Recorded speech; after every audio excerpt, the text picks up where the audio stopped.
Monsieur le Président, vous venez de passer près d'un mois en Amérique et vous avez eu l'occasion là-bas d'expliquer ce que sont les réalités de la communauté, d'une communauté qu'on y connaît assez mal. Êtes-vous satisfait de l'accueil que vous avez rencontré? Autrement dit, avez-vous l'impression d'avoir été compris? J'ai trouvé beaucoup de compréhension de la part de mes nombreux interlocuteurs.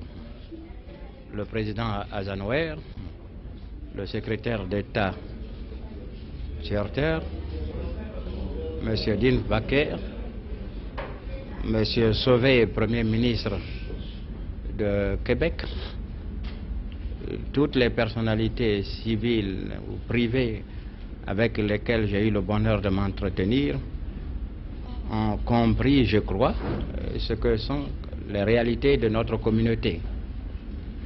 Nous sommes efforcés de faire comprendre qu'il y a en Afrique et à Madagascar des peuples colonisés qui ont préféré l'indépendance dans la coopération, dans l'amitié, dans la fraternité, à l'indépendance dans la haine qu'ont choisi bien d'autres.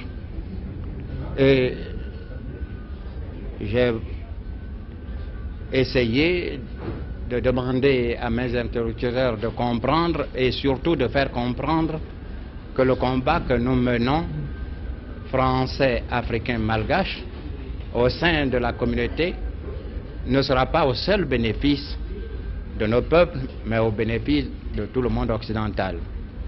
J'ai donc demandé à ce que l'on nous comprenne, qu'on nous aide, que la politique de duplicité ne peut payer et qu'il faut qu'on compte avec les vrais amis du monde occidental.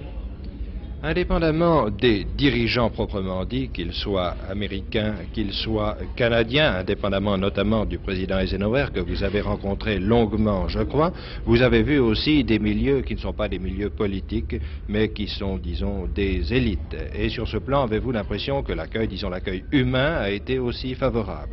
Oui, j'ai en effet vu, quand on va aux États-Unis, il faut voir certains milieux, les milieux des affaires, et qui ont une influence notable sur la vie politique de leur pays.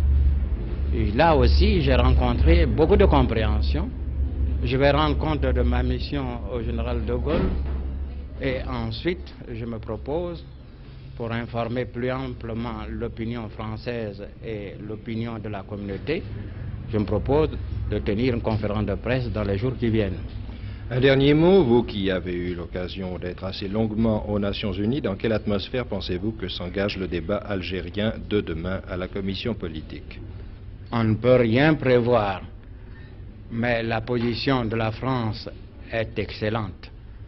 Il faut qu'on soit vraiment de mauvaise foi pour ne pas conseiller les Algériens de saisir la chance unique qui leur est offerte par le président de la communauté.